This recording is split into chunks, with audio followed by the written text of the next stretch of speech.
The doctor secretly slipped me a note that said, "Don't go home, run." That night, I discovered my own family was planning to lock me up in a nursing home to steal everything from me. But what they didn't know was that I had a secret that would change their lives forever. My name is Martha. I am 70 years old, and for 45 years, I thought I had raised a loving son. Brandon came into my life when he was just 2 years old, an abandoned boy whom my husband and I adopted with all the love in the world. I gave him everything: education, affection, sacrifice, my best years. When my husband passed away 10 years ago, Brandon became my only family, along with his wife, Vivian, and my granddaughter, Paisley. But that Tuesday, during what should have been a routine doctor's appointment, my world fell apart. Dr. Elliot, my trusted physician for years, examined me as always, but something about his behavior seemed strange. His hands trembled slightly as he checked my blood pressure, and he avoided direct eye contact. "Everything is fine, Mrs. Martha," he told me in a strained voice. "Your lab tests are perfect. Your heart is strong. You have many years of life ahead of you." But when I stood up to leave, I felt him approach from behind. Suddenly, as I gathered my purse, Dr. Elliot discreetly slid a folded piece of paper into the bottom of my handbag. He did it so quickly that I barely noticed. "Take great care, Mrs. Martha," he said with a forced smile.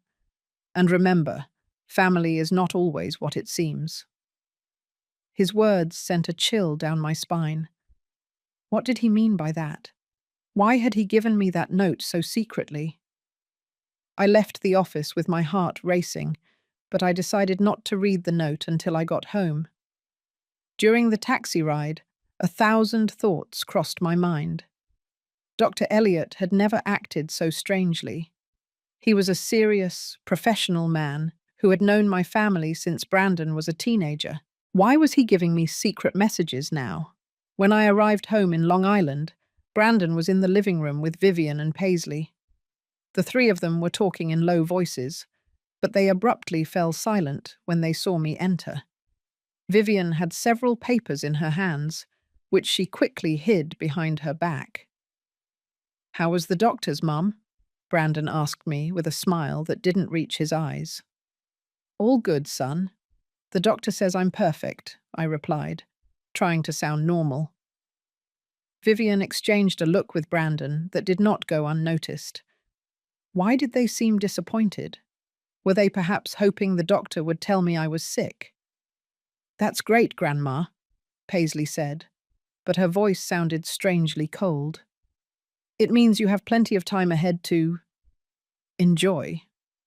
That night, during dinner, I noticed that my family was acting very strangely. Brandon barely spoke to me, Vivian answered in monosyllables, and Paisley avoided my gaze. There was a tension in the air that could be cut with a knife. "Is something wrong?" I finally asked. "No, Mum. Everything is fine," Brandon replied quickly. "We're just tired." After dinner, I went to my room with a heavy heart. Something was definitely going on, and Dr. Elliot's note was beginning to make sense. With trembling hands, I took the paper out of my purse and unfolded it. What I read took my breath away. "Mrs. Martha, your family was here yesterday. Vivian asked me about your mental state, and if I could certify that you need special care. They want to commit you to a nursing home. They also asked about your inheritance and assets. Don't go home. Run, Dr. Elliot." My hands began to tremble uncontrollably. My own family, the son I raised with so much love, the daughter-in-law I treated like a daughter, my granddaughter who was always my adoration. Suddenly everything started to make sense. The strange looks, the whispers, the hidden papers. They weren't disappointed because I was in good health. They were furious because the doctor hadn't cooperated with their plans. I couldn't sleep that night. Every noise in the house startled me. I stayed awake, listening, trying to understand how I had reached this point. How was it possible that the family for whom I had sacrificed everything was now conspiring against me? At the hour of 2 hours after midnight, I heard voices in the kitchen. I quietly got up and approached my bedroom door. I could clearly hear Brandon, Vivian, and Paisley speaking in low voices, but loud enough for me to understand every word. "The damn doctor wouldn't cooperate," Vivian was saying, irritated. I explained that the old woman is losing her mind, that sometimes she doesn't recognize anyone, that she leaves the stove gas on. But he insisted that she is perfectly fine. "Calm down, my love," Brandon replied. "We'll find another doctor, one who's willing to sign the papers we need." "But in the meantime, what do we do with her?" Paisley asked. "I've already reserved my spot at the university in Los Angeles. I need that money now, not in 5 years when she finally dies of old age." "Paisley, don't talk like that," Brandon chided her, but without conviction. "You're right, though. We need to act fast. The house is worth at almost $500,000, and with her pension and savings, we could live comfortably until she dies," Vivian finished coldly. "Look, I didn't join this family to take care of a senile old woman. I married you because I thought you'd inherit soon. But 10 years have passed, and she's still here, spending our money." "Our money?" I repeated silently, feeling rage beginning to swell in my chest.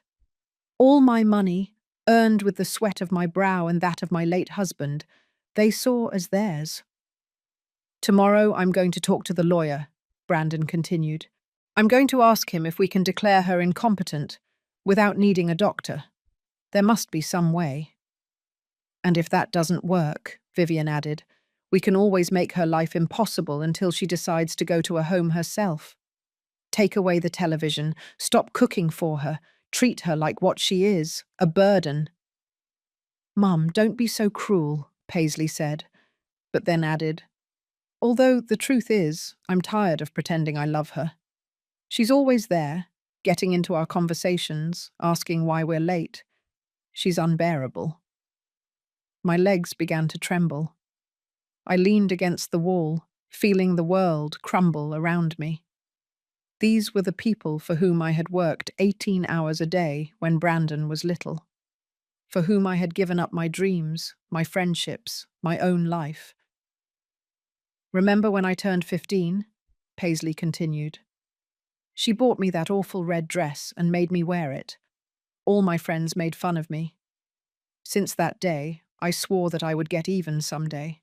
And what annoys me the most," Vivian added, "is that she's always bragging about what a good mother she was. Everything she sacrificed for Brandon, as if she were a saint. But the truth is, she adopted him because she couldn't have children of her own. She used him to fill her emptiness." "That's enough," Brandon said, but his voice sounded tired, not indignant. "Look, in 1 week, I'm going to talk to her. I'm going to tell her that we found a really nice facility, that it will be better for her to be with people her own age, and if she refuses, we'll use Plan B." "What's Plan B?" Paisley asked. "We drive her genuinely crazy," Brandon replied coldly. "We switch her medications, hide her things, tell her she did things she didn't do. In 1 month, any doctor will certify that she's demented." The horror of their words hit me like a punch. Not only did they want to rob me, they wanted to destroy my mind, my dignity, my sanity. They wanted to turn me into what they claimed I already was. "That's perfect," Vivian said excitedly. "And once she's committed, we'll have access to all her accounts. We can sell the house, collect her pension, dispose of everything without anyone bothering us." "Exactly," Brandon confirmed. "And the best part is that no one will suspect a thing. To the outside world, we're the perfect family lovingly caring for the sick grandmother." They laughed. All three of them laughed as if they had told the best joke in the world. They laughed at me at my naivety, at my unconditional love for them. In that moment, something broke inside me. It wasn't my heart. That was already shattered since I read Dr. Elliott's note. What broke was my blind faith in goodness, my belief that love is always returned, my conviction that family is sacred. Early tomorrow, I'm going to make photocopies of all her credit cards, Vivian whispered. That way we can gradually spend without her noticing. Great, Brandon approved. And I'm going to review all her papers. There must be a will out there that we can modify. Modify how? Paisley asked. Let's just say Grandma, in her mental confusion, decided to leave everything to us because we're the only ones who cared for her, Brandon explained with a smile in his voice. Dad, you're a genius, Paisley said admiringly. But we have to be careful. If anyone suspects anything— No one is going to suspect anything, Vivian reassured her. She doesn't have friends. She doesn't have family besides us. She's a lonely old woman who is completely dependent on us. Who is going to defend her? They were right. I didn't have close friends. I had lost touch with most of them when I dedicated myself completely to taking care of Brandon. I didn't have siblings. My parents had died years ago. I was completely vulnerable. But what they didn't know, what they had never bothered to find out, was that I had a secret that would completely change the balance of power in this situation. When my husband passed away, he left me more than love and memories. He left me an inheritance that I had kept hidden all these years.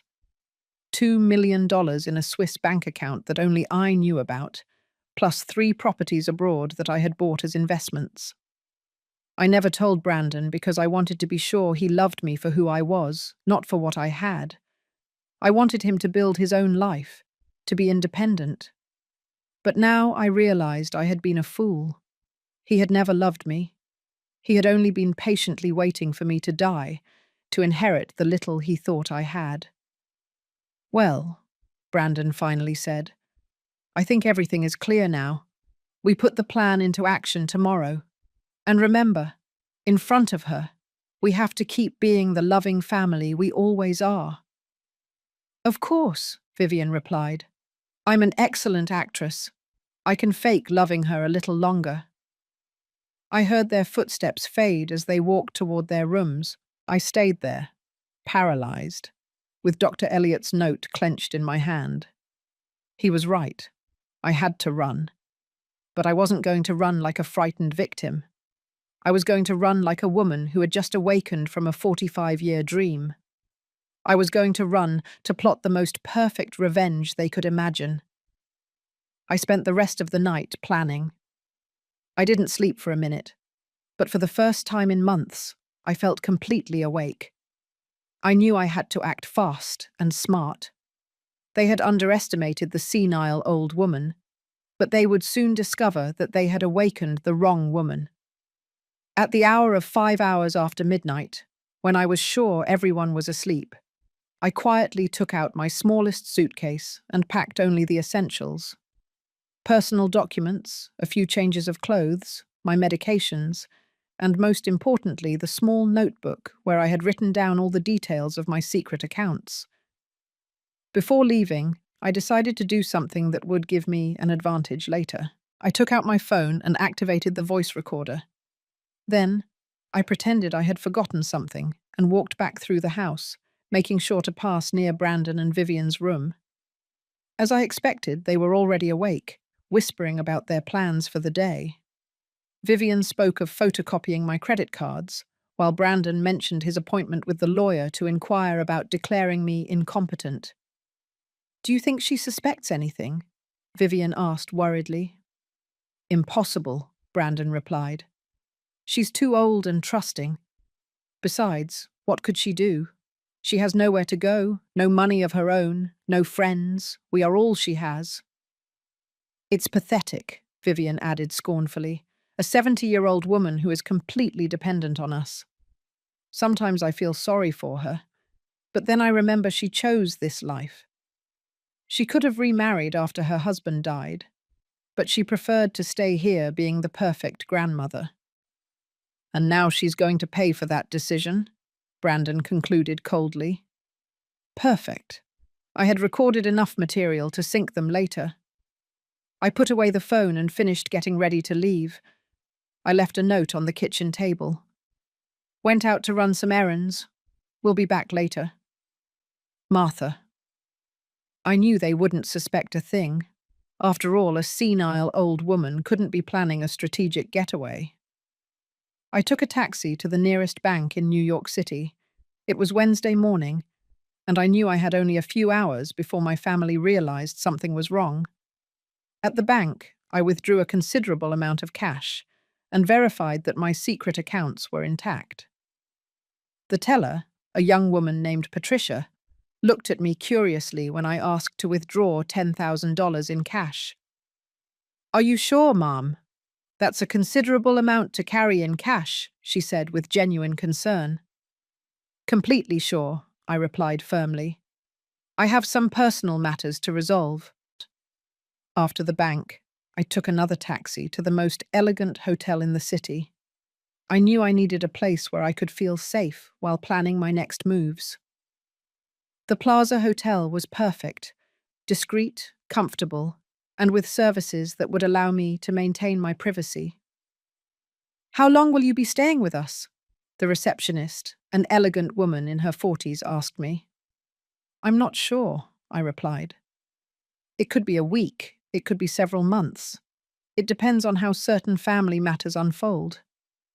She nodded with professional understanding and assigned me a suite on the 10th floor. As I rode the elevator, I felt a mixture of terror and excitement. For the first time in decades, I was making decisions just for myself. The suite was beautiful, spacious, with a view of the city, elegantly decorated, and equipped with everything I needed. I sat on the living room sofa, and for the first time since the night before, I allowed my emotions to wash over me. I cried. I cried for the 45 years I had spent raising a son who saw me as an obstacle. I cried for the humiliation I had endured without realizing it. I cried for the woman I had been before becoming the perfect grandmother they despised. But after crying, I wiped away my tears and started planning. I took out my notebook and began to make a list of everything I needed to do. First, contact my financial advisors in Switzerland to activate my accounts. Second, hire the best lawyer in the city. Third, find a private investigator who could help me document everything my family had done and planned to do. At the hour of 2 hours after noon, my phone started ringing. It was Brandon. "Mom, where are you? It's 2 o'clock and you haven't returned." His voice sounded worried, but I could detect the irritation beneath the concern. "I'm fine, son," I replied calmly. "I decided to take a day for myself. I haven't done that in a long time." "A day for yourself? What does that mean? Where exactly are you?" Now his voice was clearly annoyed. "I'm in the city, taking care of some pending things," I partially lied. "Don't worry, I'll be back when I'm done." "Mum, this isn't normal for you. You always tell us where you're going. Vivian is worried. And Paisley too. We need to know where you are." For the first time in years, I detected something in his voice that surprised me. Panic. He wasn't worried about my well-being. He was worried because he had lost control over me. "You know what, Brandon?" I said with a calmness that surprised even myself. "I'm 70 years old.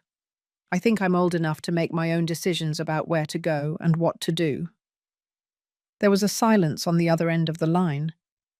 "Mum, you're worrying me. You don't sound like yourself. Are you taking your medication?" he asked. And in that question, I could hear the beginning of his strategy. He was already planting the seed that I was not mentally well. "I'm perfectly fine. Son, I've never been better," I replied and hung up. I immediately turned off my phone. I knew they would call obsessively, and I needed peace to do what I had to do. That afternoon, I hired the most prestigious law firm in the city. The lead attorney, a man in his 50s named Mr. Galen Maxwell, received me personally when I mentioned the amount of money I was willing to pay for his services. I need complete legal protection, I explained. My family is trying to declare me incompetent to take control of my assets, but I have recordings that prove it's a conspiracy. Mr. Maxwell listened intently as I played the recordings I had made that morning. His expression grew increasingly serious. "Mrs. Martha, this is very serious," he finally said. "What your family is planning constitutes elder abuse, conspiracy to commit fraud, and potentially document forgery. We could prosecute them criminally." "That's exactly what I want," I replied with determination. "But I need to do it strategically. I want them to pay, but I want it to be in the most painful way possible for them." Mr. Maxwell smiled. It was the smile of a man who had found a case he liked. "Mrs. Martha, I think you and I are going to work very well together," he told me. "I'm going to assign my best team to your case, but I need you to tell me everything, absolutely everything." I told him about Brandon's adoption, about my husband, about the years of sacrifice, about the secret inheritance, about everything. Mr. Maxwell took notes carefully. "Do you know exactly how much money you have in your secret accounts?" he asked me. $2,200,000 in cash, plus 3 properties abroad that are worth approximately $1.5 million more, I replied. Mr. Maxwell stopped writing and looked at me with renewed respect. "Mrs. Martha, you are not just a victim of family abuse. You are a very powerful woman who has been underestimated by her family. We are going to use that power to teach them the lesson of their lives." For the first time in days, I smiled genuinely. The war had begun, but now I had the right weapons. That night, from the comfort of my hotel suite, I turned on my phone to check my messages. I had 37 missed calls from Brandon, 15 from Vivian, and 8 from Paisley. The text messages were increasingly desperate. "Mum, please answer. We are very worried. Martha, if you don't respond, we're going to call the police. Grandma, where are you? Dad says you're going to get into trouble." I decided to reply only to Brandon. "I'm fine. Don't worry. I'll come back when I'm ready." The reply came immediately. "Mum, this isn't normal. You need to come home now. Vivian made your favorite meal." His favorite meal. As if after 45 years, I didn't know that Vivian had never cooked anything special for me. It was another lie, another manipulation. The next day, Mr. Galen Maxwell called me early. "Mrs. Martha, I have interesting news. My private investigator has already started working on your case and discovered something important. Your daughter-in-law Vivian has been using your personal information to apply for credit cards in your name for the past 6 months." "What?" I exclaimed, feeling indignation rising in my chest. "She has 5 credit cards that you never authorized, with an accumulated debt of $43,000. Purchases at luxury stores, expensive restaurants, even a trip to Miami last month," the lawyer explained. "But I never went to Miami," I said, confused. "No, Mom, they went. Your family took a week-long vacation using your money while they told you they were going to visit Vivian's sick mother." The memory hit me like a slap. I remembered that week perfectly. Vivian had cried, saying her mother was very ill and they urgently needed to go take care of her. I had given them money for the trip, in addition to what they had already stolen with the fake credit cards. "Mr. Maxwell, what else did your investigator discover?" I asked, fearing the answer. "Your son Brandon lost his job 8 months ago, but he never told you. He has been living off your savings and pension. We also discovered that he has already contacted 3 different doctors, trying to find one who is willing to certify that you suffer from senile dementia. Each revelation was a deeper stab. Not only had they planned to rob me, they had already been robbing me for months. Not only did they want to declare me crazy, they had already started the process. "And my granddaughter Paisley?" I asked with a broken voice. "She also has her secrets, Mrs. Martha. She is 3 months pregnant, but she is lying to her parents about who the father is. Apparently, the real father is a married man of 50 who promised to leave his wife but now wants nothing to do with the baby." "Oh my God," I whispered. My granddaughter, the girl I had helped raise, was involved in a scandal that could destroy her future. "There's more," Mr. Maxwell continued. "Vivian has been having an affair with the neighbor, David, for the past 2 years. My investigator has photographs and videos proving it." "David? Carol's husband?" I asked, remembering the sweet woman who lived next door to my house. "The same man. Apparently, Vivian and David meet at a motel on Tuesdays and Thursday afternoons, while Brandon believes she is at her yoga class." The irony was brutal. While they planned to destroy my life by accusing me of being crazy, each of them was living lies that made them much worse than I had ever imagined. "Mr. Maxwell, I want you to document all of this," I told him with renewed determination. "Every lie, every theft, every betrayal. I want them to have evidence of everything when the time comes to confront them." "Of course, Mrs. Martha, but I have a suggestion. Instead of confronting them immediately, how about we let them keep digging their own grave a little deeper?" That afternoon, I decided to do something I hadn't done in years: buy new clothes. I went to the most elegant boutiques in the city and bought 3 beautiful dresses: an elegant black one, a vibrant red one, and an emerald green one that made me feel powerful. I also bought new shoes, a genuine leather handbag, and even had my hair done at the most exclusive salon in the city. The stylist, a young woman named Sophia, worked on my hair for 3 hours. "Mom, you have beautiful hair," she told me while she worked. "Why had you let it go so much?" "Because for a long time, I thought it wasn't worth taking care of myself anymore," I answered honestly. "I thought my only function was to be the invisible grandmother who takes care of everyone else." "Well, those days are over," Sophia declared firmly. "When I'm done with you, you're going to look like the queen you've always been." And she was right. When I looked in the mirror, I didn't recognize the woman looking back at me. The hair had a modern, elegant cut, with highlights that brightened my face. I looked powerful. That night, dining in the hotel restaurant, I decided to call Brandon. "Mom, finally, where the heck have you been?"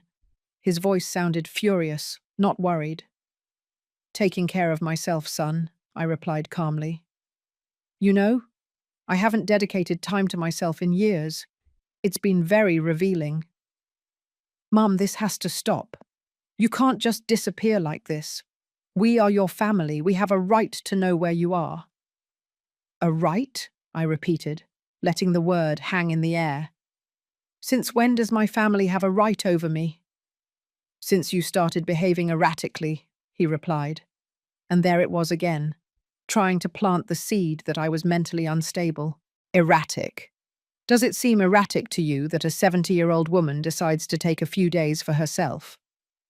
Yes, when that woman has never done anything like this before. "Mum, I think you need to talk to a specialist. You're acting very strange."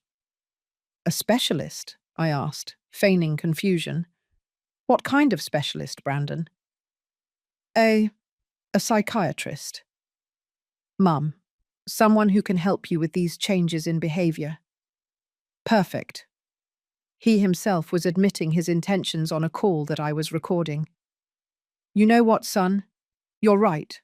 I do need specialized help," I told him, and I could hear his sigh of relief on the other end of the line. "I'm glad you understand, Mum." "Yes, I understand perfectly. I need a specialist in family fraud, a specialist in elder abuse, and a specialist in psychological manipulation, because that's exactly what you all have been doing to me." The silence on the other end of the line was deafening. "Mum, what are you talking about?" "I'm talking about the fact that I know everything, Brandon. I know about the fake credit cards Vivian took out in my name. I know about your plan to declare me incompetent. I know about the doctors you've contacted. I know everything." "Mum, that's ridiculous. I don't know what you're talking about. I really think you need medical help." "You know what else I know, Brandon? I know you lost your job 8 months ago and that you've been living off my money while lying to my face. I know about the trip to Miami you paid for with my stolen money, and I know many other things that will surprise you very much when you see them in court." "You're delirious," he said, but his voice no longer sounded confident. "Delirious? Did I also dream that last night I heard you planning how to genuinely drive me crazy by changing my medication? Is that a delusion too?" This time the silence was even longer. "Mum, come home. We can talk about this as a family." "No, Brandon. We are no longer family. A family does not betray each other the way you betrayed me. A family does not plot the mental destruction of one of its members to steal their money." "Mum, please. What I will do is give you a chance. A single chance to confess everything, genuinely apologize, and return every penny you have stolen from me. If you do that, maybe, just maybe, I can find a way to forgive you." "We have nothing to confess," he replied, but his voice was shaking. "Then I'll see you in court, son. Have a good night." I hung up the phone, and for the first time in days, I felt completely at peace. The war had been officially declared, and I had all the weapons. The following days were an emotional roller coaster. My phone wouldn't stop ringing with desperate calls from my family. First, they tried the love tactic. Weepy messages from Paisley saying how much she missed me. Choked up voices from Vivian asking for forgiveness for any misunderstanding. And pleas from Brandon begging me to come home to clear things up. When that strategy didn't work, they switched to fear and intimidation. Brandon left me a voicemail that said, "Mum, if you don't return immediately, we are going to have to take legal action to protect you from yourself. Your erratic behavior is forcing us to consider legal guardianship." But Mr. Galen Maxwell had prepared me for this. "Mrs. Martha, let them file the petition for guardianship," he advised me during one of our meetings. "It will be the best evidence we could have of their true intentions. Besides, we already have 3 independent psychiatrists who have certified that you are in perfect mental condition." Meanwhile, my private investigator had been very busy. Every day I received new reports that left me more surprised than I thought possible. "Mrs. Martha," he told me during our Friday meeting, "your family has dramatically accelerated their plans since you disappeared. Yesterday, Brandon went to your bank trying to access your accounts, saying that you had suffered a psychotic episode and that he needed to manage your finances temporarily." "And what did they tell him at the bank?" I asked. Fortunately, the bank manager is very professional. He told Brandon that he would need official legal documentation to make any changes to your accounts, but Brandon insisted so much that they had to ask him to leave. "Is there more?" "Yes. Vivian has been selling your belongings. Yesterday I saw that she posted several of your antique furniture pieces on an online sales site. She also tried to sell your jewelry collection to a pawn shop, but the appraiser refused because the pieces obviously belonged to an older person, and Vivian could not prove she had authorization to sell them." My heart raced. Those jewels were gifts from my late husband, unique pieces he had collected for decades. "And my granddaughter Paisley, she has been the most active of them all. She has been telling her friends that you are suffering from advanced Alzheimer's and that the family is considering committing you. She has also been using this story to get money borrowed from various acquaintances saying she needs funds to pay for her grandmother's medical care. Each revelation was more painful than the last. Not only were they stealing from me, they were destroying my reputation and using my supposed illness to manipulate other people. But here comes the most interesting part, the investigator continued. Last night, the three of them had a meeting at your house with a man our sources identified as Paul Harding, a known document forger in the city's criminal underworld. A forger? I asked, feeling my blood run cold. Apparently, they are planning to create fake medical documents certifying your mental incompetence. Paul Harding specializes in creating fictitious medical histories and forging doctors' signatures. This was much worse than I had imagined. Not only did they want to rob me, they were willing to commit multiple serious felonies to do it. Mr. Maxwell, I told him over the phone that same afternoon, I think it's time to speed up our plans. If we wait any longer, they'll have fake documents that could complicate things. I agree, Mrs. Martha. Are you ready for Phase 2 of our plan? Phase 2 was brilliant in its simplicity. Instead of confronting them directly, we were going to let them publicly incriminate themselves. On Monday morning, I dressed in my new elegant black dress, put on my best jewelry, and headed to the most prestigious real estate office in the city. I had arranged an appointment to view luxury properties, specifically homes over $1 million. Mrs. Martha, the real estate agent, an elegant man named Roger, greeted me. It's a pleasure to meet you. I understand you are interested in acquiring a high-value property. That's right, I replied with confidence. I'm looking for a home that reflects my new stage of life, something elegant, modern, with good security. Perfect. I have 3 properties that might interest you. What Roger didn't know was that my private investigator had coordinated everything perfectly. At the hour of 11 hours after morning, exactly when we would be viewing the second property, Brandon, Vivian, and Paisley would casually appear at the same real estate office. We were in the middle of a visit to a spectacular mansion in the Hamptons when I heard familiar voices at the main entrance. Excuse me, I said to Roger. I think some acquaintances just arrived. When we went down to the main lobby, there they were, the 3 of them, dressed in their best clothes, talking to another real estate agent. We are interested in selling a property, I heard Brandon say. It's my mother's house, but she's ill, and we have legal power to manage her affairs. Legal power? The agent asked. Could you show me the documentation? Well, we are still processing the official papers, Vivian replied nervously. But it's only a matter of days. We want to advance the appraisal process. Hello, family, I said loudly from the stairs. The 3 of them turned around at the same time, and their faces of horror were worthy of a movie.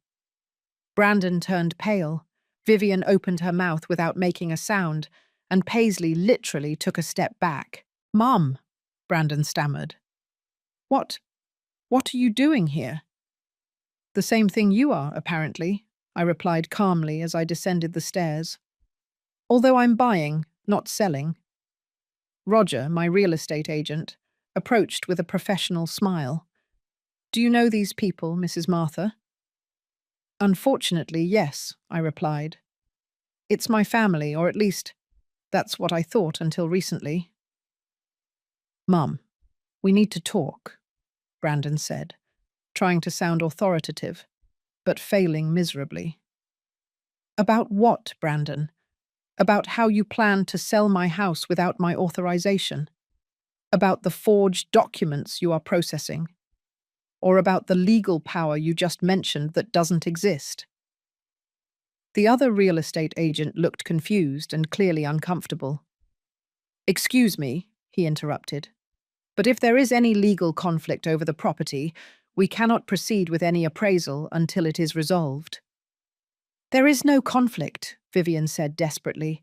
It's just that she hasn't been right in the head lately. I'm not right in the head? I repeated aloud, making sure everyone in the office could hear. That's why I'm here buying a $1.5 million house with my own money.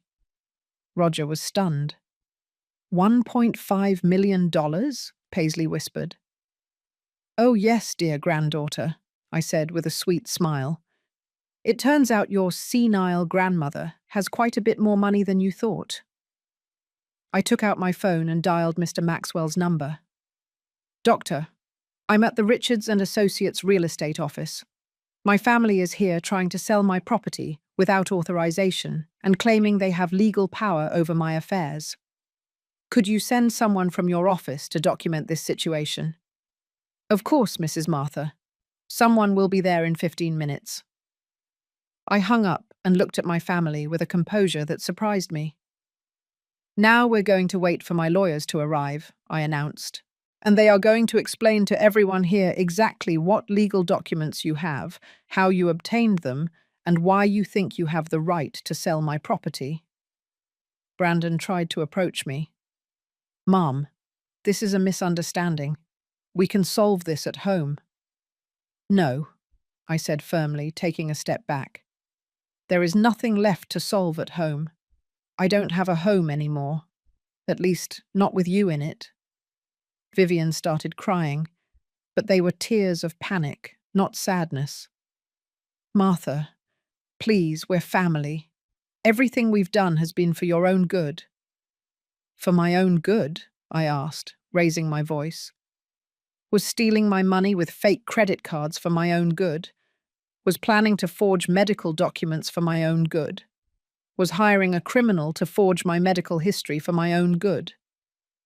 Each accusation fell like a bomb in the real estate lobby. The other clients and employees had stopped to listen, and I could see expressions of horror and disgust on their faces. We don't know what you're talking about, Paisley lied desperately. You don't know. I took out my phone and played one of the recordings I had made. Brandon's voice filled the space.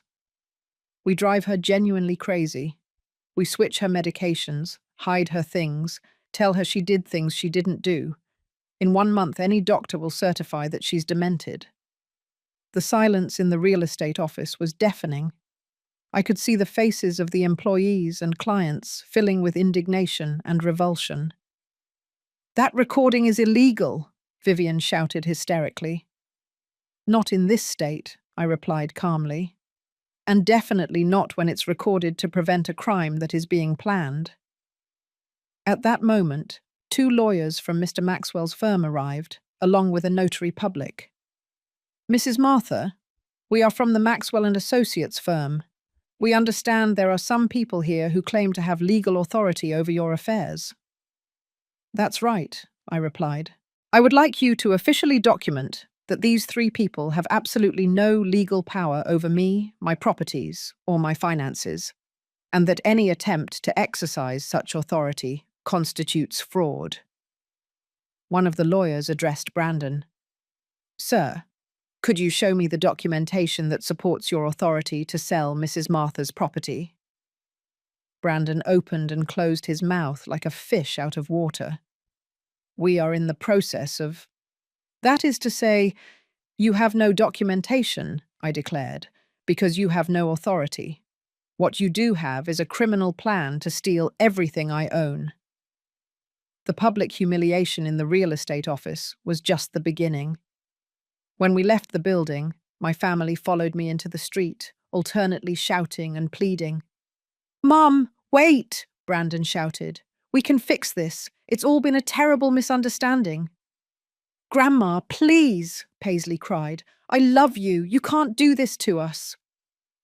Vivian, for her part, had completely changed her strategy. She was no longer feigning love or concern. You're a bitter old woman, she screamed at me as I got into my taxi. You've used all of us all these years. Brandon gave you the best years of his life, and this is how you repay him. The best years of his life? I turned to her from the taxi window. Are you referring to the years when I worked 18 hours a day to support him? The years when I gave up my career, my friends, my social life to raise him? Those years. You chose to adopt him. Vivian retorted with venom in her voice. No one forced you, and now you expect us to owe you eternal gratitude. I don't expect you to owe me gratitude, I replied with deadly calm. I just expect you not to steal from me, not to betray me, and not to plot to drive me insane to keep my money. Apparently that was too much to ask. I told the taxi driver to drive off, leaving my family shouting on the curb. That afternoon, Mr. Maxwell summoned me to his office for an urgent meeting. Mrs. Martha, I have extraordinary news, he told me with a smile I hadn't seen before. Your family made a critical mistake after the incident at the real estate office. What kind of mistake? In his desperation, Brandon went directly to the document forger, Paul Harding, and paid him $50,000 up front to speed up the creation of your fake medical documents. $50,000? Where did they get that much money? From the credit cards they took out in your name, and apparently Vivian sold her car. But here's the best part. Paul Harding is an FBI informant. He has been collaborating with authorities for the past 6 months to dismantle a document fraud network. I was speechless for a moment. Do you mean that your family is not only being investigated for family fraud, but they are now under federal investigation for conspiracy to commit medical document fraud? The FBI has audio and video recordings of the entire transaction. That night, from my hotel suite, I decided to do something I had been putting off. Confront each member of my family individually, but not face to face. I had something much more powerful in mind. I opened my laptop and created an account on the most popular live streaming platform in the country. My title was simple but effective: A Grandmother Tells the Truth About Her Family. At the hour of 8 hours after evening, I began my first live broadcast. At first, there were only 3 viewers, but to my surprise, the number began to grow rapidly. Good evening, I began, looking directly at the camera. My name is Martha. I'm 70 years old, and tonight I'm going to tell you a story that will change the way you see perfect families. In 20 minutes, I had over 500 viewers. By the end of the hour, there were over 3,000. I told them everything. From Brandon's adoption to Dr. Elliott's secret note. From the fraudulent credit cards to the plans to drive me crazy. I played the recordings, showed the documents I had collected, and explained every betrayal in precise detail. The live comments were overwhelmingly supportive. What a horrible family. Mrs. Martha, you are a warrior. Sue them. Let them pay for everything. My grandmother went through something similar. Thank you for being brave. But what really changed everything was when, halfway through my broadcast, I received a live call. It was Paisley. Grandma, please turn off that broadcast, she pleaded. You're ruining our lives. I'm ruining your lives, I repeated so all the viewers could hear. Don't you think you ruined mine first? Grandma, everyone is watching us. My friends, my teachers, the whole school. I can't even leave the house. And how do you think I would feel if I had been committed to a nursing home against my will, declared mentally incompetent, and robbed of all my money? That was never going to happen. We were exploring options. Exploring options, I yelled, losing the composure I had maintained for days for the first time. Paisley, I raised you since you were a baby. I changed your diapers, took you to school, took care of you when you were sick, and you were there, smiling, while your parents planned to destroy me. The silence on the other end of the line was deafening, but the live comments exploded. Tell her the truth. This girl is shameless. Mrs. Martha, don't let yourself be manipulated. Grandma, Paisley finally said with a broken voice, I need money for college and for other things. I thought you thought I what, Paisley? You thought I was your personal bank? You thought you could collaborate in a plan to drive me crazy and then use my money to pay for your studies. It's not like that. Then how is it? Explain it to the 4,000 people watching us right now. Explain to them why you told your friends you needed to borrow money to pay for my medical care when I was perfectly fine. Another silence. Then, barely audible. How do you know that? Because I'm not the senile old woman you think I am. I know everything, Paisley. Everything. Including things about you that your parents don't know. What? What things? Things that could ruin your future much more than this broadcast could. She hung up immediately, but the damage was done. The viewers had heard my granddaughter implicitly admit that she knew about the plans against me. 5 minutes later, my phone rang again. This time it was Brandon, and he sounded absolutely furious. "Mom, turn off that damn broadcast right now," he roared. "Hello, Brandon," I said sweetly. "Do you want to talk to the 5,000 people watching us? This is defamation. I'm going to sue you for slander." Slander? Is it slander to play audio recordings where you plan to drive me crazy? Is it slander to show bank statements that prove you've been robbing me for months? Those recordings are illegal. Not in this state, son. And definitely not when they are made to prevent a crime. But tell me, do you want to explain to all these viewers why you paid $50,000 to a document forger yesterday afternoon? The silence was so long that I thought he had hung up. How? How do you know that? Because Paul Harding is an FBI informant, Brandon. Congratulations, you are now not only being investigated for family fraud, but for federal conspiracy. You're lying. Want to bet? Check the news tomorrow morning. Or better yet, wait for the federal agents to knock on your door. The live comments went wild. FBI, FBI, FBI. This family is going to jail. Mrs. Martha is a detective. Justice for Grandma. "Mum," Brandon said with a broken voice, completely different from the fury before. "Please stop this. We can still fix it. We are family."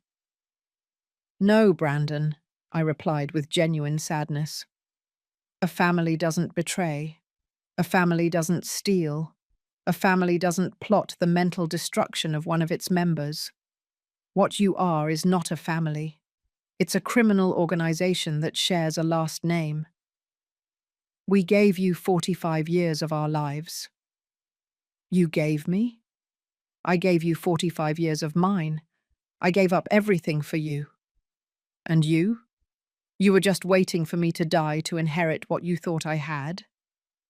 "We need that money, Mum. We have debts, problems, and that's why you decided to drive me crazy. That's why you decided to rob me. That's why you decided to destroy the last years of my life." It wasn't personal. Those 3 words hung in the air like a death sentence. It wasn't personal. 45 years of love, sacrifice, and dedication. And for him, it wasn't personal. "You're right, Brandon," I finally said. "It wasn't personal for you. And from now on, it won't be personal for me either. I'll see you in court." I hung up and looked at the camera. "And that, dear viewers, was my family," I said with a sad smile. "I'll continue with this story tomorrow. Good night." I ended the broadcast with over 7,000 viewers and hundreds of messages of support. For the first time in weeks, I went to sleep feeling like I wasn't alone in this battle. The next morning, I woke up to my phone exploding with notifications. My live stream had gone viral. I had thousands of messages of support, hundreds of interview requests from media outlets, and surprisingly, dozens of messages from seniors who had gone through similar situations. "Mrs. Martha," one of the messages said, "my son did exactly the same thing. Thank you for being brave and telling your story. You have inspired me to take action." Another said, "I'm a lawyer specializing in elder abuse. Your case is textbook. If you need additional help, I'm at your disposal at no cost. But the message that impacted me the most was from a woman named Eleanor. Mrs. Martha, I am a social worker.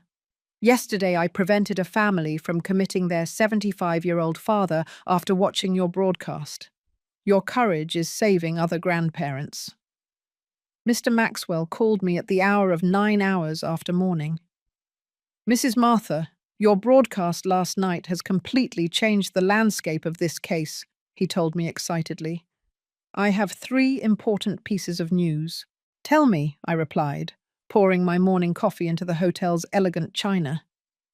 First, the district attorney contacted me this morning. They want to file criminal charges against your family based on the evidence we have collected and the partial confessions they made during your live stream. Partial confessions. When Paisley admitted she needed money, and when Brandon didn't deny the charges about the forger, they were technically making admissions of guilt live before thousands of witnesses. What's the second piece of news? Your family hired David Morales, one of the most expensive lawyers in the city. Apparently, they spent another $30,000 they don't have to pay him. $30,000 more? Where are they getting all that money? Here comes the third piece of news, and it's the most shocking. Vivian secretly mortgaged the house where you live. Using forged documents that showed her as a co-owner, she obtained a mortgage for $200,000 3 weeks ago. I gasped. She mortgaged my house. Your house, Mrs. Martha. And the worst part is, the money is already spent. $50,000 to the forger, $30,000 to the lawyer, and the rest they apparently used to pay off the fraudulent credit card debts and other expenses. Does that mean what? That technically the bank now has a claim on your property based on falsified documents. We are going to have to fight this too, but I am confident we will win. After hanging up with Mr. Maxwell, I decided to do something I had been putting off: visit my house in Long Island. Not to reconcile with my family, but to retrieve my most valuable belongings before they mysteriously disappeared. I arrived at the hour of 11 hours after morning, accompanied by 2 lawyers from the firm and a judicial officer who had authorized my entry to collect my personal belongings. The house looked neglected. The lawn I kept perfectly manicured was overgrown with weeds, and there was trash piled up at the entrance. Brandon opened the door with a look of total shock. "Mom, what are you doing here?" "I've come to collect my things," I replied coldly. "These people are my legal representatives, and this officer is here to ensure that I can take my belongings without interference." Vivian appeared behind Brandon, disheveled and in her pajamas in the middle of the morning. "You can't come in here," she screamed hysterically. "This is our house now." "Your house?" one of my lawyers asked. "Do you have documents to prove that claim?" We live here," Vivian stammered. "Living on a property doesn't make you the owner," the lawyer explained patiently. "And it certainly doesn't give you the right to mortgage it fraudulently. I entered my own house for the first time in over a week, and the state I found it in horrified me. The living room was littered with takeout containers, empty alcohol bottles, and clothes strewn everywhere." "What did you do to my house?" I asked, feeling the rage rise in my chest. "We're stressed," Paisley mumbled from the stairs. "We haven't been able to clean." "Stressed from planning how to rob me," I countered. "Stressed from trying to drive me crazy. Stressed from fraudulently mortgaging my property." I went up to my room and found something that left me speechless. They had completely rummaged through my drawers, my closets, my most intimate belongings. It was clear they had been looking for something. "What were you looking for?" I asked Brandon, who had followed me. "Nothing, Mum. We were just worried about you." "Worried? Is that why you ransacked my room?" I opened my jewelry box and confirmed my suspicions.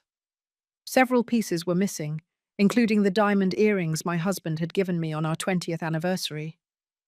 Where is my jewelry? I asked directly. What jewelry? Vivian lied. I took out my phone and dialed the private investigator's number. Could you tell me exactly what jewelry you found that Vivian tried to sell at the pawn shop? I asked on speakerphone so everyone could hear.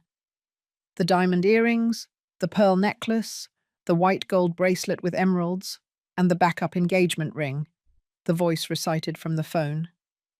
Vivian went pale as a sheet. Those jewels are in the safety deposit box, she lied desperately. What safety deposit box? My lawyer asked. Do you have legal access to a safety deposit box in Mrs. Martha's name? Total silence. Vivian, I said in a dangerously low voice, you have exactly 24 hours to return every single one of my jewels. If they don't appear, I'm going to file additional charges for aggravated theft. While I packed my most important belongings, I could hear my family desperately whispering in the kitchen. I decided to approach to listen. We have to get the jewels back, Brandon was saying. I can't, Vivian replied. I already sold them. We needed the money for the lawyer. You sold all of them? Paisley asked, horrified. What did you want me to do? We needed another $50,000 for Paul to make the documents faster. But those jewels were worth over $100,000, Brandon shouted. $100,000? I asked from the kitchen entrance. The three of them turned around as if they had seen a ghost. Mum, we can explain, Brandon began. Explain how? Explain that you knew exactly how much my jewels were worth when you stole them. Explain that you sold them for a fraction of their value to pay a criminal. Explain that you not only stole objects of incalculable sentimental value, but you also undersold them. We urgently needed the money, Vivian sobbed. For what? To pay the forger who was going to help you steal all my money? To pay the lawyer who was going to help you declare me crazy? Paisley began to cry. Grandma, I'm so sorry. I didn't know the jewels were so important to you. You didn't know? I looked at her with disbelief. You didn't know that your grandfather gave me the diamond earrings the day I first met you. You didn't know that the pearl necklace belonged to my mother. You didn't know that each of those pieces had a story, a memory, a part of my life. I thought they were just old things, she murmured. Old things. Like me, right? The judicial officer approached. Mrs. Martha, if you've finished collecting your belongings, we should leave. Yes, I replied, taking the last box. I'm done here. Forever. As I left the house, Brandon shouted at me from the doorway. Mom, we can still fix this. We're family. I turned around one last time. No, Brandon. Family is built with love, respect, and trust. You destroyed all three. We are no longer family. Now we are just adversaries in a court of law. I got into the car and drove away from the house where I had lived for 45 years, knowing that I would never return as the woman I had been. I was returning as the woman I had become, a warrior who would not let herself be destroyed without a fight. The following days were a whirlwind of legal and media activity. My second live stream, where I showed the state of my ransacked house and narrated the theft of my jewels, was viewed by more than 15,000 people in real time. The comments were overwhelmingly supportive, but some broke my heart. My family did the same thing to me last year, one woman wrote. Thank you for giving me the courage to report them. Mrs. Martha, you inspired me to review my father's finances. I discovered that my brother had been robbing him for years, another person commented. But it was a private message that truly impacted me. I'm your neighbor Carol. Vivian told me that David and she were seeing each other secretly. I thought you should know. I have photos if you need them for the trial.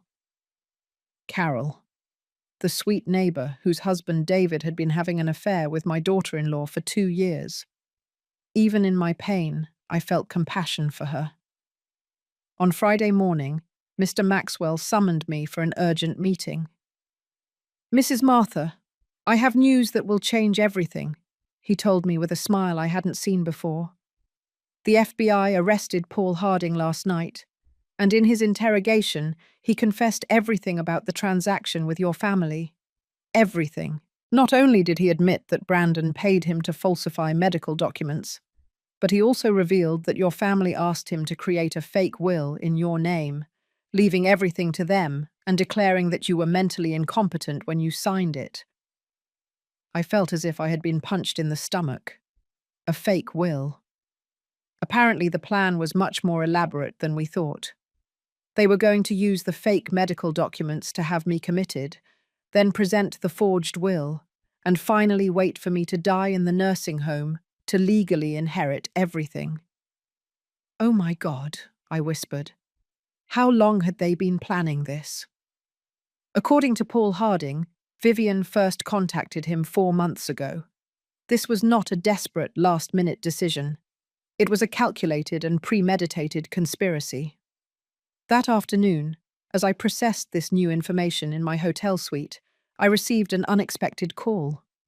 It was Paisley, and for the first time in weeks, her voice sounded genuinely broken. "Grandma, can we talk? Please, just you and me." "For what, Paisley?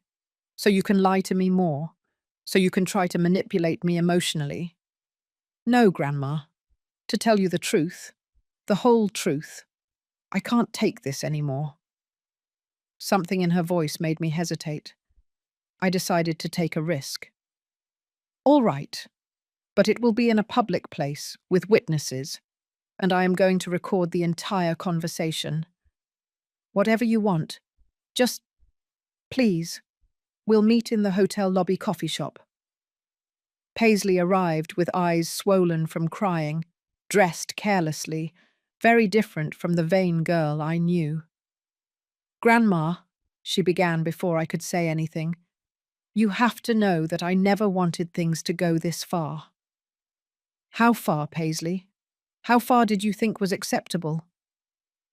"At first, Mum and Dad only talked about convincing you to move to a luxury nursing home. They said it would be better for you, that you would have company with people your age."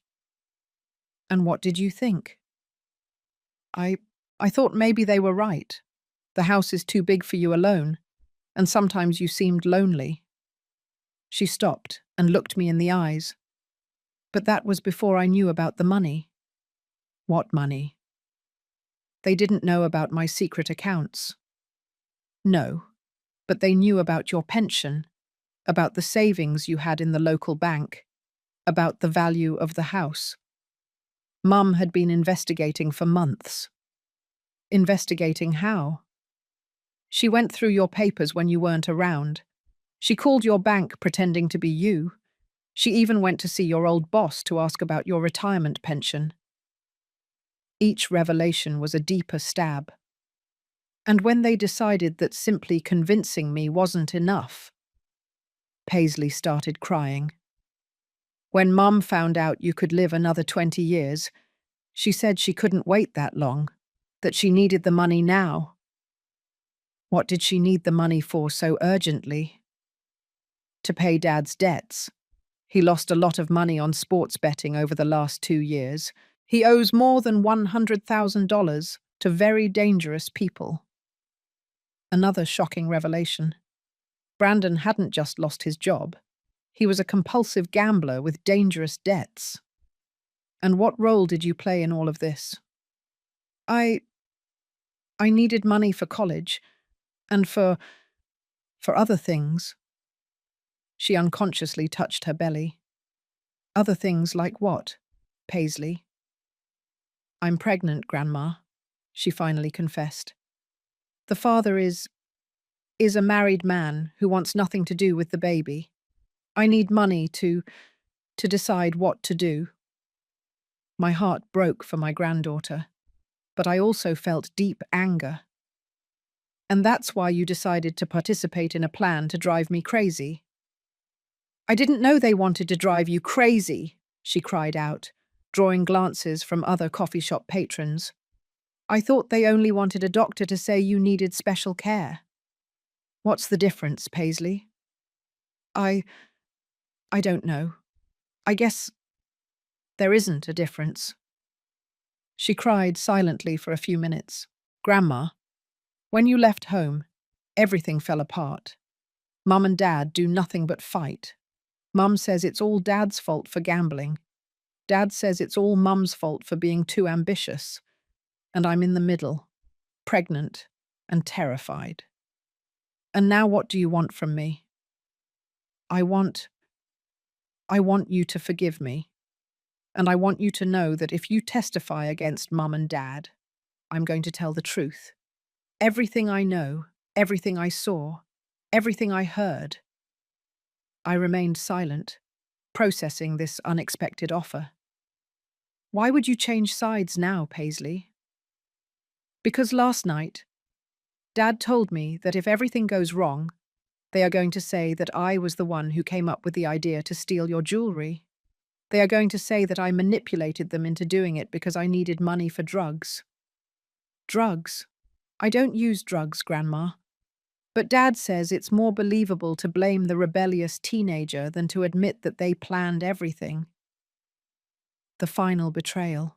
Not only had they betrayed me, now they were willing to betray their own daughter to save themselves. Do you have proof of what you're telling me? Paisley took out her phone. I have recordings of all their fights since you left. I have text messages where they plan to blame me. I have videos of Mom counting the money she got from selling your jewelry. Why did you record all that? Because a week ago, I realized that when all this is over, they are going to abandon me too. I'm a minor, I'm pregnant, and I don't have any money. They are going to need a scapegoat, and that scapegoat is going to be me. I stared at her, trying to determine if this was another manipulation or if I was finally hearing the truth. Paisley, if you decide to testify against your parents, your life is going to change forever.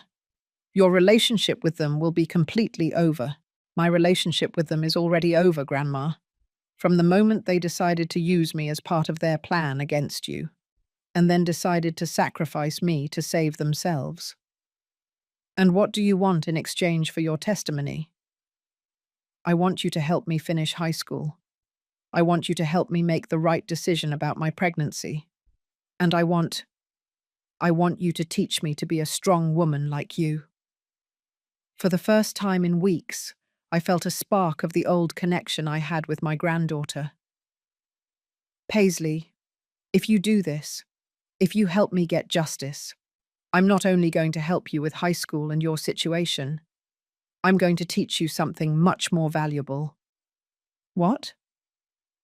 I'm going to teach you that real family is not defined by blood, but by loyalty, respect, and genuine love, and that sometimes protecting yourself means walking away from toxic people, even if you share their last name. Paisley extended her hand across the table. Deal, Grandma. I shook her hand, knowing that this moment would mark the beginning of the end for Brandon and Vivian. Deal, my girl. But now you are my ally, and allies protect each other. Are you ready for that responsibility? More ready than I've ever been for anything in my life. The day of the trial came faster than I expected. In 3 weeks, Mr. Maxwell had built a case so solid that even my family's expensive lawyer recommended they plead guilty to negotiate a lesser sentence. But Brandon and Vivian refused. They wanted to take the case to trial, convinced that they could manipulate the jury with the image of the loving family caring for the confused grandmother. The day the trial began, I arrived at the courthouse dressed in my most elegant black suit, accompanied by Paisley, who had decided to move in with me at the hotel for the duration of the legal process. "Are you nervous, Grandma?" she asked me as we climbed the courthouse steps. "No, my girl," I replied calmly. "I am at peace. The truth always finds its way." The courtroom was packed. My story had become national news after several media outlets covered my live streams. There were reporters, cameras, and dozens of seniors who had come to show their support. When I saw Brandon and Vivian at the defense table, I barely recognized them. Brandon had lost weight and had deep, dark circles under his eyes. Vivian looked haggard and nervous. The stress of knowing they were facing years in prison had taken its toll. The prosecutor presented the case masterfully. He showed the audio recordings where they planned to drive me crazy. He presented the evidence of the credit card fraud. He explained the conspiracy with the document forger. And finally, he showed the proof of the fraudulent mortgage on my house. But the most impactful moment came when Paisley took the stand as a witness for the prosecution. "Miss Paisley," the prosecutor asked her, "can you tell us what you heard when your parents discussed the plans for your grandmother?" With a firm, clear voice, Paisley narrated every conversation, every plan, every betrayal. She described how they had planned to switch my medications, how they had calculated how much money they would get from my death, and how they had decided to blame her if everything went wrong. When she finished testifying, the silence in the courtroom was deafening. I saw several jury members wiping tears from their eyes. The defense attorney tried to discredit Paisley, suggesting she was lying to get money from me. "Miss, isn't it true that you are pregnant and need money?" he asked her aggressively. "Yes, I'm pregnant," Paisley replied with dignity. "And yes, I need help. But I am not lying to get it. I am telling the truth because it is the right thing to do. And isn't it convenient that your grandmother promised to help you financially in exchange for your testimony?" "My grandmother did not promise me money in exchange for my testimony," Paisley replied firmly. "She promised me support because I finally had the courage to do the right thing. There is a difference." When it was my turn to testify, I took the stand feeling the weight of all the eyes in the courtroom on me. "Mrs. Martha," the prosecutor asked me, "can you tell us how you felt when you discovered your family's plans?" "I felt like I had lived a lie for 45 years, I replied. "They didn't just betray me. They made me question every moment of love I thought I had shared with them. They made me wonder if I was ever anything more than an obstacle between them and my money." "And how do you feel now?" "Now I feel free," I said, looking directly at Brandon. "Free from the lies, free from the manipulation, and free from the obligation to love people who never truly loved me."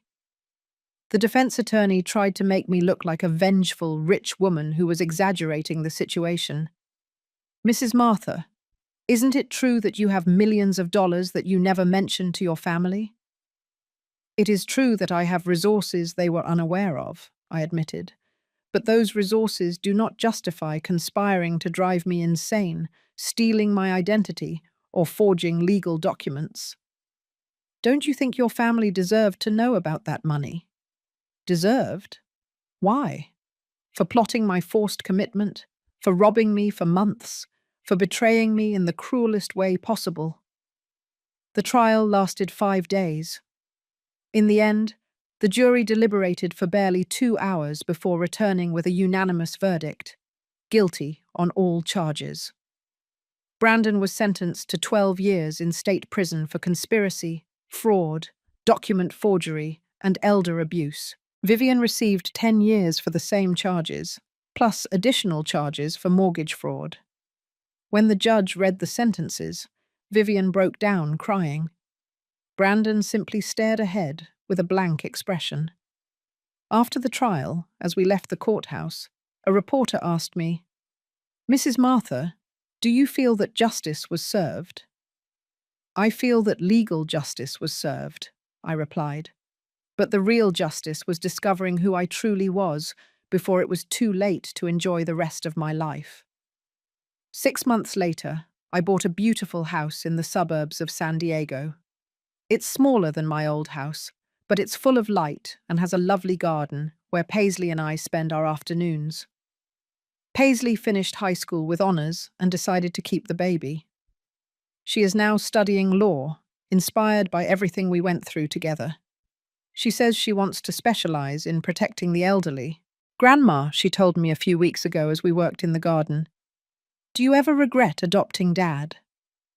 I don't regret adopting him, I replied, gently stroking the flowers we had planted together. I only regret not having understood sooner that kindness should never be practiced at the expense of self-destruction. And what did you learn from all of this? I learned that real family is not defined by blood or shared years. It is defined by mutual respect, genuine loyalty, and unconditional love. I learned that it is better to be alone with dignity than accompanied by betrayal. And I learned that it is never too late to start over. Now, at 71 years old, I am living the fullest life I have ever had. I travel, I read, I have new friends, and above all, I have a genuine relationship with my granddaughter, who has become the daughter of my heart that I always wanted to have. Brandon and Vivian tried to contact me from prison several times, but their letters go straight into the trash unopened. Some doors, once closed, should never be opened again. Every night before I go to sleep, I give thanks for three things. For Dr. Elliot, who had the courage to warn me. For my own strength, which I didn't know I had. And for discovering that endings can also be beginnings if you have the courage to write your own story. Kindness is still important in my life, but now I practice it with wisdom. I help other seniors who face similar situations. I support Paisley in her studies, and I have created a foundation to prevent elder abuse. But more important than all of that, I finally learned to love myself as much as I loved others throughout my life. And that, dears, is the most valuable lesson of all.